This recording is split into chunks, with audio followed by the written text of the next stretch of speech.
विठ्ठल विठ्ठल विठ्ठल विठ्ठल विठ्ठल विठ्ठल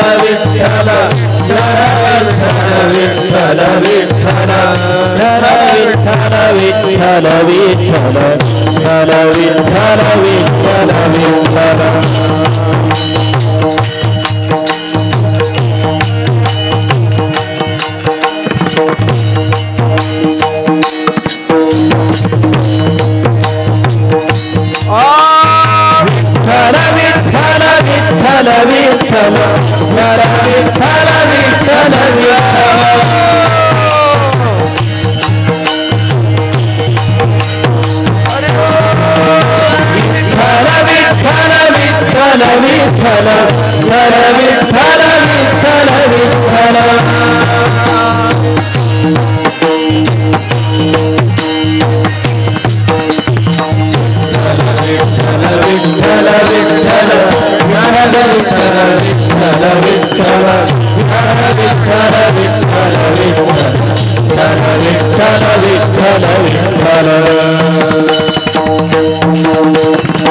विठ्ठल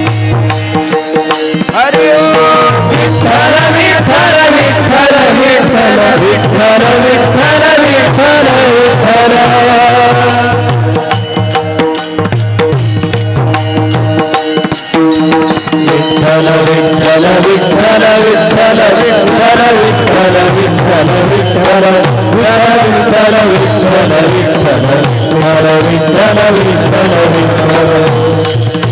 विठ्ठल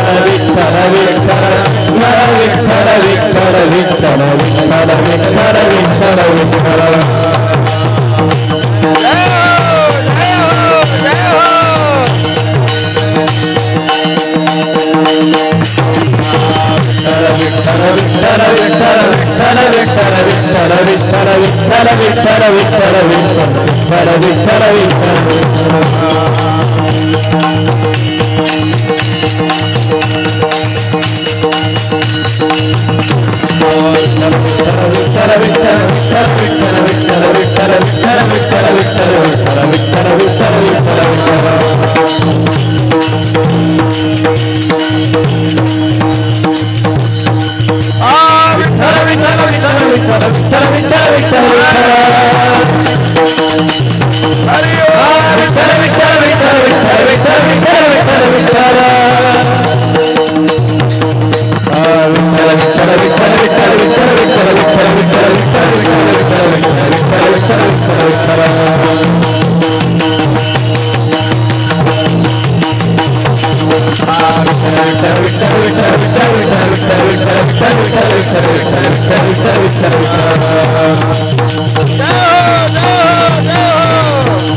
श्रीमंत श्री जगद्गुरु तुकाराम महाराज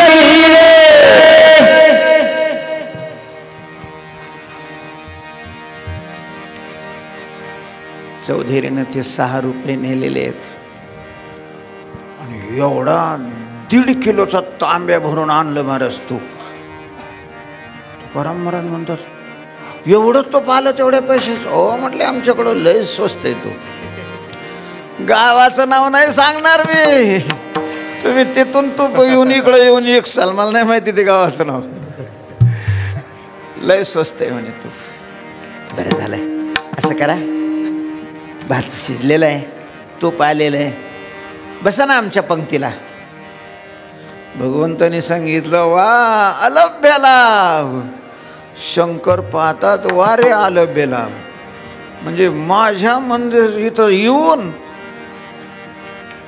आणि मला नाही, लगेच एक साधूच्या रूपामध्ये त्या ठिकाणी आलेला आहे. भिक्षाम नाही, साधू भुक्याजलेला आहे. या की साधू बाबा बसा.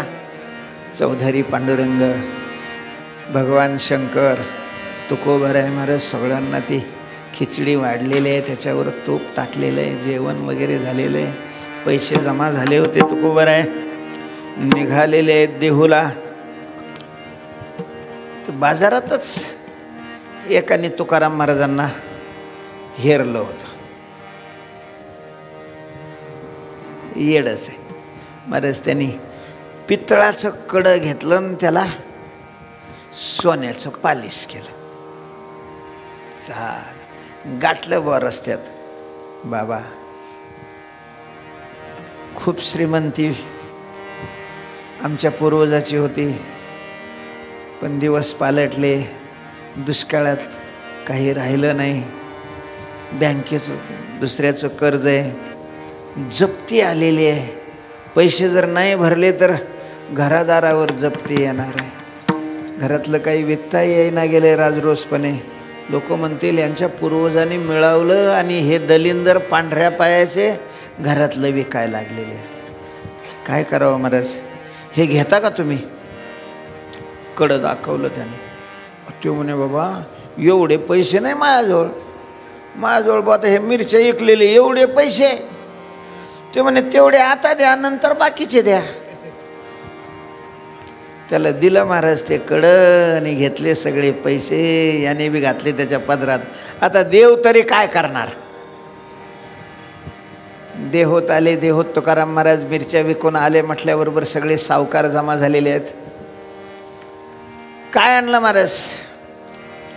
किती देत आहे? ते म्हणे हे पाय, हे सोन्याचं कडं आणलेलं आहे, मोडा, तुमचे काही काही पैसे घ्या, आम्हालाही घरामध्ये काही खर्चाला द्या. ते कडं पाहिलं. एक जण त्याच्यातला जाणकार होता, त्याला संशय आला की सोन्याचं एवढं वजन नाही राहत, हे जास्त वजन आहे. त्याने ते आणून कानस आणून ते पाहिलं तर पालिश सोन्याचं आहे आणि आत तांब आहे. दिलं फेकून. अरे अरे अरे अरे अरे म्हटले, आम्ही तुला सांगतो की तू या विठ्ठलाच्या नादी नको लागू. तू काही सोडित नाही आणि त्याच्यामुळं तुझी ही फजिती. आता पुन्हा आमच्या दारात यायचं नाही, पहिले पैसे दिल्यानंतर यायचं. महाराज जिजाबाईंनी ते पाहिलेलं आहे, तळतळाट झालेला आहे. कायच करू या संसाराला जिजाबाईला काही कळेना गेलं. तुकाराम महाराजांना कुठलाही सावकार दारात सुद्धा उभं करेना गेला. प्रत्येकाचे पैसे, यांचेही पैसे दुसऱ्याकडे, पण त्या मागायचं काही संबंधच नव्हता. दुष्काळ पडलं होतं, कोण देणार? शेवट जिजाबाई स्वतः गेलेले आहेत आणि एका सावकाराला सांगितलं की माझ्या पतीवर दे पैसे, त्याला जबाबदार मी आहे. आता जिजाबाईचे भाऊ मोठे व्यापारी आहेत, सावकार आहे, त्यालाही माहिती होतं. जिजाबाईंनी त्याच्याकडून 200 रुपये काढले. ते व्याज वगैरे कागद दिला. घरी आलेले तुकाराम महाराजांच्या पुढं ठेवले. महाराज तुम्हाला तर आता कुणी पैसे देतच नाही. हो ना, कुणीच देणं गेलं. हे माझ्या नावावर काढलेले आहेत. सरळ माल भरायचा आणि विकायला जायचं. 2-3 ठिकाण 2-3 बाजार करा आणि सरळ पैसे घेऊन इथं यायचं, उदारपणा तिकडं नाही करायचा. बरोबर, मी काय उदारपणा करतो. झालं बरंच. इकडं गुळ भरलेला आहे, कोकणात नेऊन विकला. कोकणात मीठ भरलेलं आहे, वरती बालाघाटावर येऊन विकलेलं आहे. तिथून अजून दुसरा माल भरला, पुन्हा कोकणामध्ये गेलेले आहेत. असे 2-4 बाजार केले. चांगली अशा प्रकारची कमाई झालेली होती. 300-350 रुपये झाले होते 200 रुपयाचे. सगळेच व्यापाऱ्यांनी माल विकून निघाले, तुकोबाराही निघालेत. त्या बाजारात एक विचित्र दृश्य तुकोबाऱ्यांच्या दृष्टीला पडलेलं आहे. एक ब्राह्मण, त्याच्या मानगुटावर लाकडी नांगर आडवा बांधलेला आहे. दाढी वाढलेली आहे, मिशा वाढलेली आहे. बरोबर त्याची बायको, पोरं लोकाला पैसे मागतायत. आणि एक सरकारी शिपाई त्यांच्या पाठीमागे आहे. लोकाला पैसे मागितले की लोक म्हणतात, ओ मागणारे व्हा पुढं, दुष्काळ पडलाय, ज्याची त्यालाच काही नाही आणि तुम्हाला कोण देणार. तुकाराम महाराजाला दया आली, त्याला विचारलं, का रे बाबा ही काय परिस्थिती आहे. तो रडायला लागला. म्हटलं, मग काय सांगू बाबा, पोलीस पाटील की माझ्याकडे होती, पण भाऊबंधाने वरच्या अधिकाऱ्याला लाच देऊन माझ्या कारभारात दोष काढला. पोलीस पाटील की तर गेलीच, पण 300 रुपये दंड झाला. माझं सगळं होतं काही नव्हतं, त्याचे 50 रुपये झाले. 50 रुपये दिले. त्यांनी सांगितलं 250 रुपये राहिले अजून. 250 रुपये भीक मागून आणून दे, नाही तर काही कर. आणि दिलं त्याच्या खांद्यावर नांगर. आणि ते असे बाजारात भीक मागायचे. कोण द्यायचे? 2-5 पैसे मिळायचे. तुकाराम महाराजाला दया आली. त्याने सांगितलं, काळजी करू नकोस. त्या सरकारी माणसाला बोलून घेतलं. किती राहिलेले यांचे? 250 रुपये.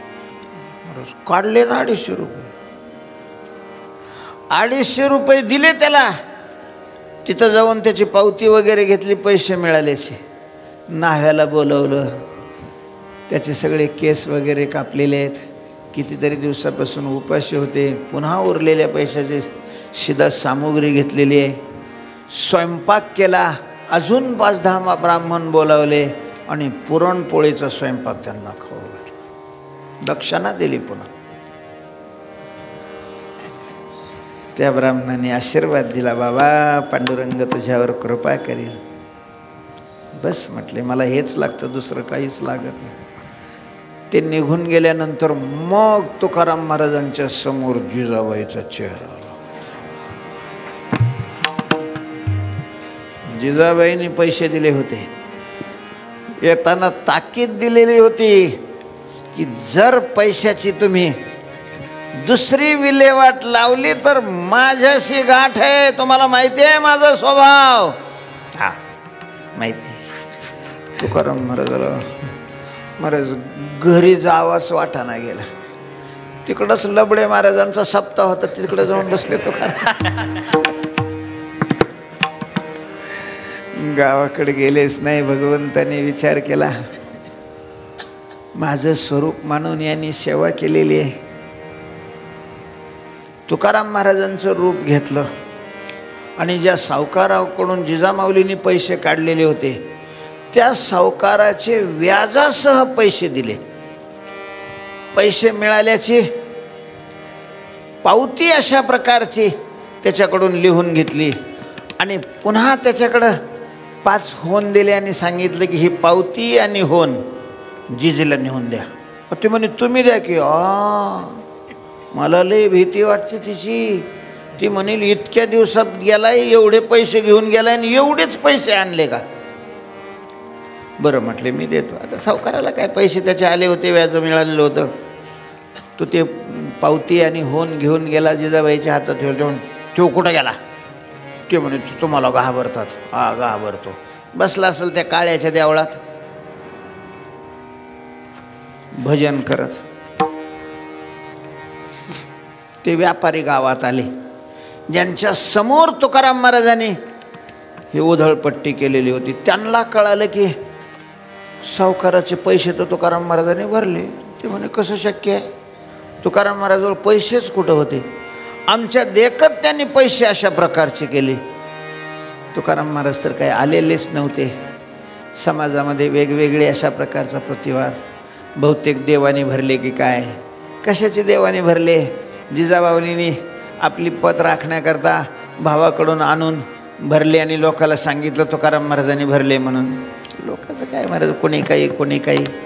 काही दिवस झाल्यानंतर सप्त संपल्यावर पुन्हा तुकाराम महाराज आले मंदिरामध्ये. टाळाचा आवाज आला. जिजामाऊलीने ओळखलं, पैसे भरले होते. जिजामाऊली काही नाराज नव्हत्या. पोरीजवळ भाकर भाजी दिली, दे म्हणे तुझ्या बापाला नेऊ. पण मग तुकाराम महाराजांच्या कानावर हे सगळं पडलं. तुकोबाराय म्हणतात, पांडुरंगा पांडुरंगा, किती तू दयाळू आहेस, किती काळजी करशील. जर तू अशा प्रकारची सगळी जबाबदारी घेतोच आहे तर मी माझा वेळ विनाकारण तुझ्या भजना वाचून हे बाकीचे उखंडे उकरण्याकरता का घालू. आणि तुकोबारायांनी महाराज निश्चय केला नाही, तुकाराम महाराजांनी नियम केला. आता पैशाला स्पर्श करायचा नाही. द्रव्याचा तो आम्ही धरितो विटाळ, दया पाठी काळ लाग करी, दया पाठी काळ लाग करी. द्रव्याचा तो आम्ही धरितो विटाळ, पाठी काळ लाग करी, दया पाठी काळ लाग करी. द्रव्याचा तो आम्ही धरितो विचार, द्रव्याचा तो आम्ही धरितो विचार, द्रव्याचा तो आम्ही धरितो विचार, द्रव्याचा तो आम्ही धरितो विचार, द्रव्याचा तो आम्ही धरितो विचार, दया पाठी काळ लाग करी, दया पाठी काळ लाग करी. द्रव्याचा तो आम्ही धरितो विचार, दया पाठी काळ लाग करी, दया पाठी काळ लाग करी. हे द्रव्य मिळवण्याकरता मी माझं कितीतरी आयुष्य अशा प्रकारचं वाटोळं केलंय. नाही, आता उरलेल्या आयुष्याचा फक्त भगवंताच्या प्राप्तीची साधना करण्यामध्ये वेळ करायचा. भगवत चिंतनाशिवाय दुसरं काहीच करायचं नाही. आणि ज्या भगवंताचं चिंतन करायचंय, सगुण दर्शन झाल्याशिवाय आता अन्न पाणी सेवन करायचं नाही असा निश्चय केला महाराज. आणि तुकोबाराय रात्रीच देहूतून निघालेले आहेत. देहूपासून बराच दूर भामचंद्र डोंगर होता. त्यावेळेला त्या भामचंद्र डोंगराच्या अवतीभोवती घनदाट जंगल होतं. दिवसासुद्धा कोणी त्याच्यामध्ये प्रवेश करत नव्हतं. पण तुकोबाराय हातामध्ये चिपळे आहेत, गळ्यामध्ये विणा आहे आणि तोंडात भगवंताचं नाम आहे. काय काय माहिती तुकाराम महाराजचा स्वभाव. महाराज तुकाराम महाराज घाबरतच नव्हते.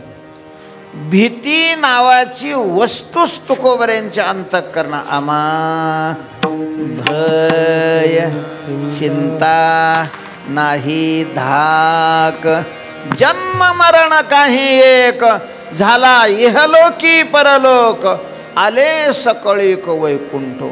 भीतीच नाही महाराज.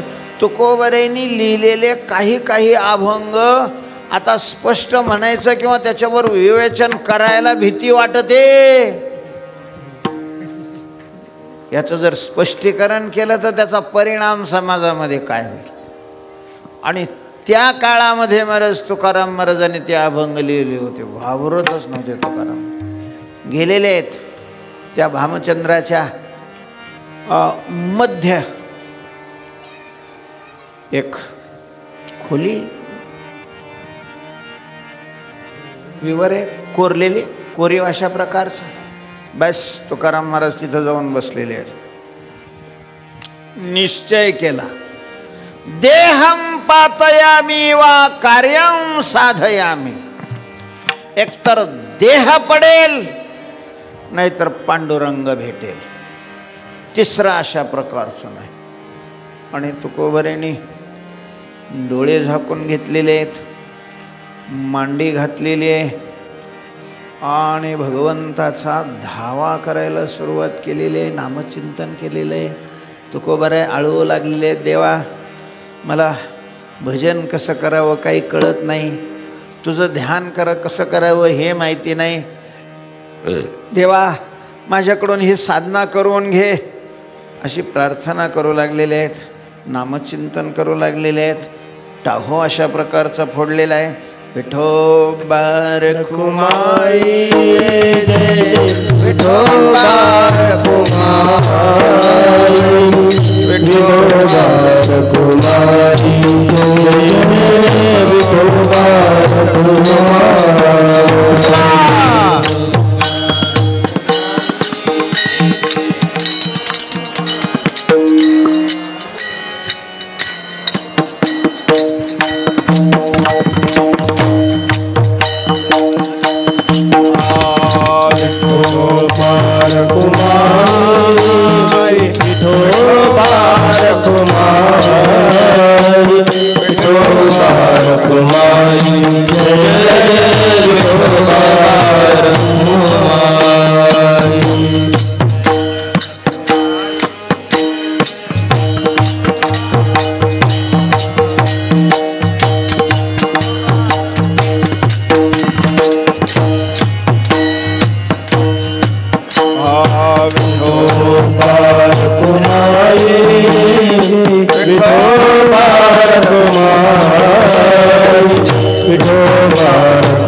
कुमारी शोभार कुमारी जय जय शोभार कुमारी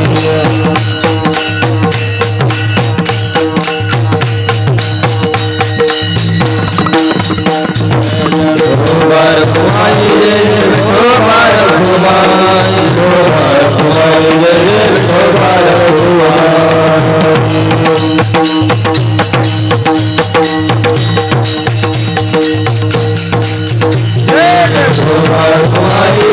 शोभार कुमारी शोभार कुमारी जय जय शोभार कुमारी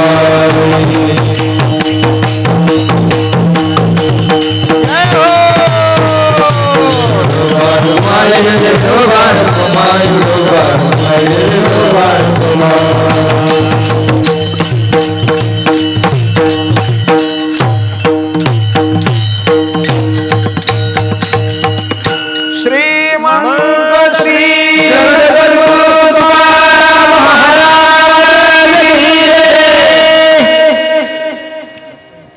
भगवंताचं नामचिंतन खूप गोड आहे, पण आपल्या कथेला वेळेची मर्यादा आहे. पुढचे कार्यक्रम आहेत. तुकोबार आहे अखंड 24 तास नामाचा असा घोष करतायत. अधूनमधून भगवंताची प्रार्थना करतायत, भगवंताचा धावा करतायत. कोण पर्व का तैसा तुका तळमळी तैसा तुका तळमळी तैसा तुका तळमळी तैसा तुका तळमळी तैसा तुका तळमळी जीवना विरघळी मासुळी तैसा तुका तळमळी तैसा तुका तळमळी तैसा तुका तळमळी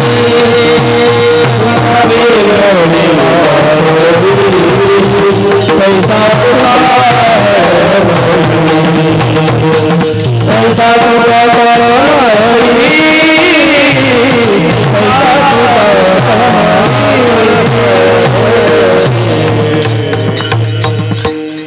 जीवना वेगळी मासुळी तैसा तुका तळमळी. कोण पर्व काळ पाहसील तीत होते माझे चित्त कासावीस. तुकोबारांची भगवंताच्या विरहामध्ये अत्यंत दयनीय अशा प्रकारची स्थिती झालेली आहे. टाहो फोडलेला आहे भगवंताच्या नामाचा. एक दिवस गेला, दुसरा दिवस गेला, तिसरा दिवस गेला, चौथा दिवस गेला. तुकाराम महाराजांनी मांडीच नाही मोडली महाराज. जेवण नाही, पाणी नाही, काहीच अशा प्रकारचं नाही. बस परमात्मा देव देव देवाच्या प्राप्तीकरता टाहो फोडलेला आहे. 6 दिवस झालेले. 7व्या दिवशी सकाळी सकाळी तुकोबारांना आवाज येऊ लागला. फस फस फस फस अशा प्रकारचा आवाज येत होता. नाही तुकाराम महाराजांनी डोळे उघडले, जवळ आवाज येत होता तरी. शेवट आकाशवाणी झाली. अहो तुकोबा, तुम्ही ज्याच्या दर्शनाकरता अनुष्ठान करत आहात तो पांडुरंग परमात्मा सर्पाच्या रूपामध्ये तुमच्या समोर आलेला आहे. डोळे उघडा आणि पहा. तुकाराम महाराज म्हणतात सर्पाच्या रूपामध्ये म्हणजे सर्पाला पाहण्याकरता मी इथं येऊन बसलोय, सर्पाला पाहण्याकरता मी हे अनुष्ठान केलेलं आहे. अहो पण पांडुरंग सर्पाच्या रूपाने सगळं जगच तो नटलेला आहे. अनंत रूपे अनंत वेशे देखिले म्या त्यासी बाप रखुमा देव रुखुण बाणली कैची. विश्वरूपाच्या दर्शनामध्ये अर्जुनाला भगवंतानी सगळं जग त्याच्या स्वरूपामध्ये दाखवलेलं आहे. तोच सगळ्याच्या रूपाने नटलेला आहे. आणि मग त्याच्याकरता इथं येऊन अनुष्ठान करायची काय गरज होती मला? मी नाही, मला सर्परूपाने नाही देवाचं दर्शन करायचं, मला पांडुरंगाच्या स्वरूपामध्ये देवाचं दर्शन करायचंय, मला ते रूप पाहायचंय जे उद्धवानी पाहिलेलं आहे, जे अक्रूराला दिसलेलं आहे, प्रल्हादाला अशा प्रकारचं जे भेटलेलं आहे, नामदेवराय ज्या रूपाबरोबर गप्पा गोष्टी करत होते, ज्ञानोबारायांना ज्याचं दर्शन झालेलं आहे, पांडुरंग कांती दिव्य तेज झळकती, ते रूप मला हवंय. ते रूप दिसलं तरच अशा प्रकारचं मी डोळे उघडीन आणि अनुष्ठान संपवेन, नाहीतर अशाच प्रकारचं माझे शरीर या ठिकाणी पडेल. पुन्हा दावा केलाय महाराज तुकाराम महाराजांचा. तो कठोरपणा, कट्टरपणा, एकविधपणा भगवंतांनी पाहिलेला आहे आणि दुसऱ्याच क्षणात भगवंतांनी आपलं सगुण साकार स्वरूप तुकोबारायांच्या समोर प्रगट केले आणि अत्यंत अत्यंत प्रेमाने आनंदाने भगवान म्हणतात, अहो तुकोबाराय, तुम्हाला ज्या रूपाची अपेक्षा आहे त्या रूपामध्ये मी या ठिकाणी उभा आहे, आता उघडा डोळे.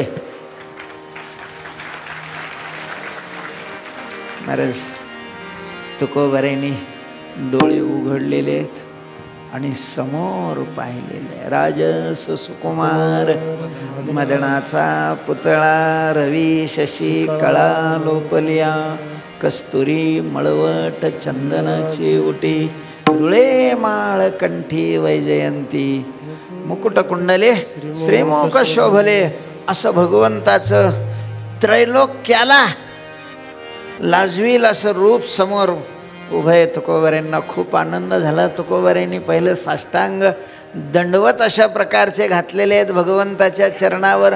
भगवंताले खाली वाकून तुकोबारायांना उचललेलं आहे आणि कडकडून मिठी मारली. महाराज देवाला आलिंगन दिलेलं आहे. देवाचं आलिंगन लय महत्वाचं आहे. मग सावळा सकंकन बाहू पसरोनी दक्षिण, आलिंगिला स्वशरण भक्तराज. जसं अर्जुनाला भगवंताने आलिंगन दिलं, पांडुरंगाने तुकोबारायांना आलिंगन दिलेलं आहे. महाराज तुकोबाराय गेल्यापासून इकडं तुकोबारायांच्या घरी काय परिस्थिती होती. जिजामाऊली चांगल्या घरी, श्रीमंत घरी जन्मलेल्या होत्या, स्वाभिमानी वृत्तीच्या होत्या, संसारी अशा प्रकारची वृत्ती होती. पण महाराज महान पतिव्रता होत्या, महान पतिव्रता होत्या. तुकोबारायांना जीव घातल्याशिवाय स्वतः घास कधी जिजामाऊलीने घेतला नाही. तुकोबाराय रात्रीच निघून गेलेले आहेत. नाहीत तुकाराम महाराज म्हटल्यानंतर जिजामाऊलीने अन्न पाणी सोडलंय. महाराज जोपर्यंत त्यांना जीव घालणार नाही तोपर्यंत मीही खाणार नाही. इकडं तिकडं पोरांना पाहायला लावलेलं आहे. नेहमी तुकोबाराच्या ठिकाणी बसत होते, त्या ठिकाणी कुठंही तुकाराम महाराज नाहीत. कान्होबाला बोलावलेलं आहे. अहो तुमचे भाऊ कुठं गेले, तुम्हाला सांगितलंय? नाही वहिनी घरी नाही का? मंदिरात असेल. अहो मंदिरातही नाही, इंद्रायणीलाही नाही, कुठंही नाही. म्हटले वहिनी तुम्ही काळजी करू नका, मी दादाला घेऊन येतो. तो जोपर्यंत भेटत नाही तोपर्यंत मीही काही खाणार नाही आणि तो भेटल्याशिवाय मी पुन्हा घरी येणार नाही. कान्होबारे तुकोबारायांचा शोध करतायत. इकडं जा, तिकडं जा, तिकडं जा, डोंगरावर जा, झाडाखाली जा, वस्तीवर जा, फिरत फिरत फिरत 7व्या दिवशी ते भामचंद्रावर आले. त्यावेळेला ते आले तिथं जवळ की ज्या वेळेला पांडुरंगाने तुकोबारायांना मिठी मारलेली आहे. लांबून दोघांनाही पाहिलेलं आहे. महाराज कान्होबारायांनी साष्टांग दंडवत घातलेले आहेत. भगवान तुकोबारायांना विचारतात, अहो तुकोबा मी तुमच्यावर अति प्रसन्न आहे, अति प्रसन्न आहे, अति प्रसन्न आहे. बोला काय हवंय तुम्हाला? का माझ्या दर्शनाची अपेक्षा केलेली आहे? कशा करता तुम्ही ही साधना केली? तुकोबाराय म्हणतात, देवा बस तुझं दर्शन व्हावं हीच आस, ही अपेक्षा होती. याच्याशिवाय तुला मला दुसरं काहीच नाही. नाही तुकोबाराय, मी प्रसन्न आहे, तुम्हाला काही ना काही मागावं लागेल. तुकोबारायांनी सांगितलं, हे चिदान देगा देवा, तुझा विसर न व्हावा देवा. तुला दानच द्यायचं असेल तर आम्हाला हे दान दे, तुझा कधीही आम्हाला विसर पडणार नाही. मग तुम्ही काय करणार? गुण गाईन आवडी, गुण गाईन आवडी, गुण गाईन आवडी,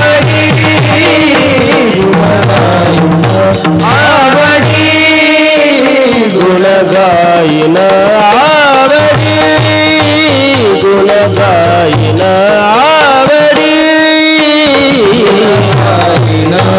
आवडी, गुण गाईन आवडी. हेची माझी सर्व जोडी, हेची माझी सर्व जोडी, गुण गाईन आवडी, गुण गाईन आवडी. हेची माझी सर्व जोडी, हेची माझी सर्व जोडी, गुण गाईन आवडी, गुण गाईन आवडी, गुण गाईन आवडी. हेची माझी सर्व जोडी, गुण गाईन आवडी, हेची माझी सर्व जोडी, गुण गाईन आवडी, हेची माझी सर्व जोडी, गुण गाईन आवडी, हेची माझी सर्व जोडी, हेची माझी सर्व जोडी, गुण गाईन आवडी, गुण गाईन आवडी, गुण गाईन आवडी, हेची माझी सर्व जोडी, गुण गाईन आवडी, हेची माझी सर्व जोडी, गुण गाईन आवडी, हेची माझी सर्व जोडी, गुण गाईन आवडी, हेची माझी सर्व जोडी, हेची माझी सर्व जोडी, गुण गाईन आवडी, गुण गाईन आवडी.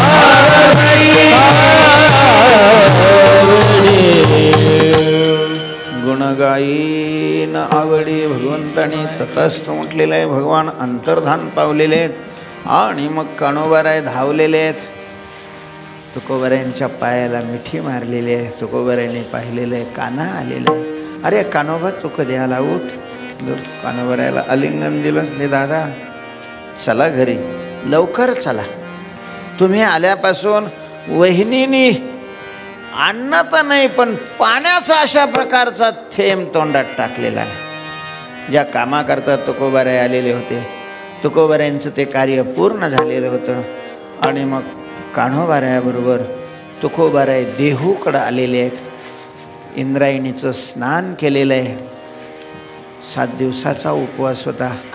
इंद्रायणीच्या काठाला बसून तुकोबारायांनी तिथंच भाकरी मागवून घेतलेली आहे आणि पारणं अशा प्रकारचं सोडलेलं आहे. आणि तुकोबारायांनी सांगितलं, कान्होबा जिजे आता इथून पुढं माझा संसाराशी संबंध नाही. मी माझ्या जीवनातला एक क्षणही संसाराकरता व्यर्थ घालवणार नाही. मला भजन चिंतन अशा प्रकारचं करायचं आहे. मी चिंतन करणार आहे. आता माझी आशा करू नकोस. कान्होबारायांना सांगून वडिलाच्या हस्ते ज्या सावकारकीच्या वह्या होत्या, याच्याकडे इतके, त्याच्याकडे तितके, त्याच्याकडे तितके, तुकोबारायांनी सांगितलं हे विनाकारण ताप देते, मी हे बुडवून टाकणार आहे. कान्होबांनी सांगितलं, हो म्हटले महाराज तुम्ही विरक्त झाले पण संसार मला तर आहे ना. मग तुकोबारायांनी वह्याचे 2 भाग केले. सगळ्या वह्या नाही दिल्या कान्होबारायांना, वह्याचे 2 भाग केले. एक भाग कान्होबारायांना दिला आणि आपल्या वाट्याच्या वह्या त्या सगळ्या सावकारकीच्या कोणाकडून किती पैसे यायचे, कोणाकडून काय आहे, सगळ्या बुडवून टाकल्या. जिजामाऊलींनी पाय धरले, म्हटले महाराज तुम्हाला नाही काही काम धंदा करायचा पैसा करता तर नका करू, पण घर सोडून जाऊ नका. नाही सांगणार मी तुम्हाला काय, पण घर सोडून जाऊ नका. तुकाराम महाराज म्हटले पाय पाय बरं ठीक आहे. तुकाराम महाराज सकाळी पहाटे 3 वाजता उठायचे, पांडुरंगाची पूजा वगैरे करायचे आणि वेणा आणि चिपळ्या घेऊन कधी इंद्रायणीच्या काठावर, कधी भामचंद्र डोंगरावर, कधी घोरवडा डोंगरावर, कधी भामचंद्र डोंगरावर येऊन भजन करत बसायचे. जिजामाऊलींनी सगळं मुलांचं आवरायचं. योगायोगाने जिजामाऊलीला दूध खाण्याकरता म्हणून तिच्या भावानं एक म्हैस आणून दिली होती. चांगलीच म्हैस होती. जिजामाऊलींनी दिवसभर त्या म्हशीला चारावं. रात्री टाकण्याकरता गवताचा भारा जमा करावा, ते गवत घालावं आणि मग ते म्हशीनं दूध भरपूर द्यायचं आणि त्याच्यावर घर बरं चाललेलं होतं. जिजामाऊलीला तुकाराम महाराजाकडे पाहण्याची काही गरज राहिलेली नव्हती. स्वतः कष्ट करायच्या आणि संसाराचा गाडा जिजामाऊली स्वतः हाकायच्या. स्वाभिमानी अशा प्रकारचा स्वभाव होता जिजामाऊलीचा. महाराज कधी बापाकडे सुद्धा गारानं घेऊन गेल्या नाही. बापाला काही मागितलं नाही, दुसऱ्यालाही मागितलं नाही. कष्ट करायचे स्वतः. दुष्काळ संपून गेलेला होता, पाऊसही अशा प्रकारचा पडलेला होता, पण मग तुकाराम महाराजांनी वृत्तीच अशा प्रकारची परत फिरवली होती. संसाराकडे जी वृत्ती होती तिचं तोंड फिरवलेलं आहे आणि देवाकडे ती वृत्ती लावलेली आहे. देवाचं भजन. तुम्हाला वाटेल की आता तुकाराम महाराजांना देवाची तर भेट झालेली होती, मग देवाचं भजन कशा करता करत होते. आता तुकाराम महाराज देवाचं भजन कशा करता करत होते याचं उत्तर उद्या सांगन मी, कारण घड्याळात माझ्याकडं 10च मिनटं राहिलेली आहेत. पुढं हरिपाठ आहे, हरिपाठाच्या नंतर भोजन आहे, जेवण आहे. 6च्या पुढं मी जाणार नाही. तेव्हा आजची कथा या ठिकाणीच आपण संपवूया. तुकोबऱ्यांची नामावली. श्री तुकारामा प्रिय श्रीरामा असुर विरामा स्वानंद रामा. म्हणा तुकारामा. चैतन्य भूषणा अशांड दूषणा कथामृत अशना मोह शत्रु शासना महावाणी बाबाजी शिष्य शिरोमणी. अरे शिरोमणी अमृत संजीवनी, अमृत संजीवनी ज्ञानी अमरेंद्रा ऐश्वर्य समुद्रा बोधामृत चंद्रा परम सुभद्रा ज्ञानेन्द्रिय दमना सहित स्वगमना हरि श्रीचा सुमना जाई रमणा लोका नाम धारका नारायण जनका भुवन व्यापका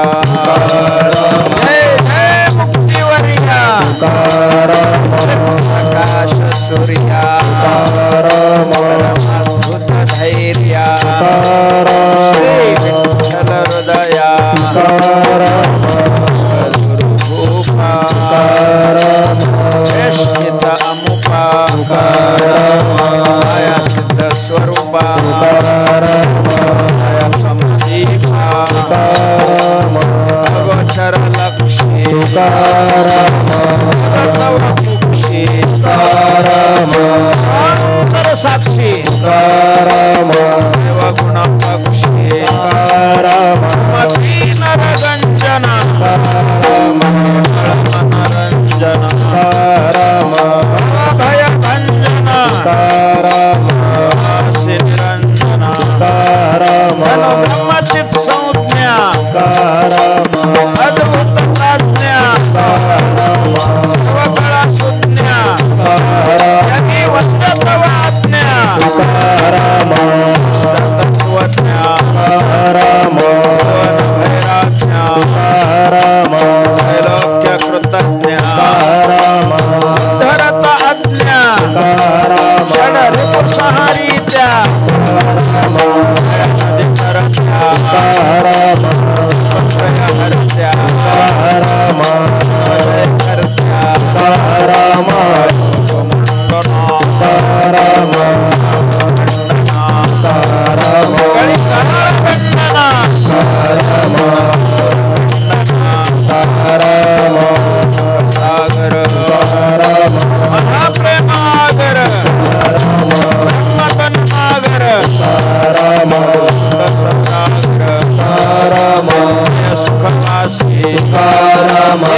क्षेत्र निवासी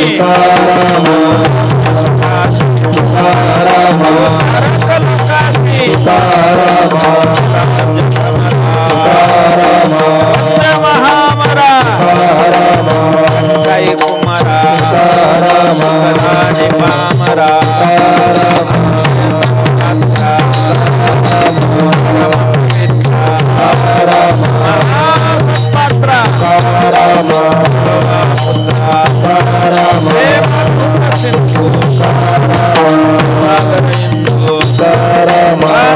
प्रिय बंधु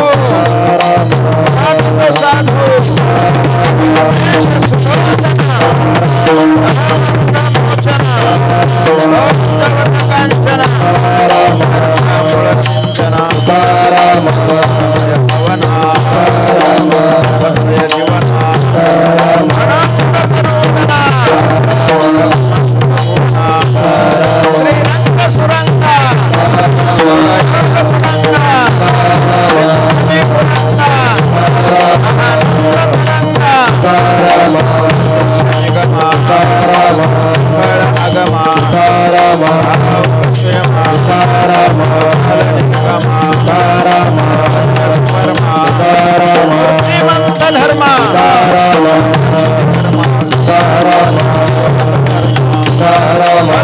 धर्मा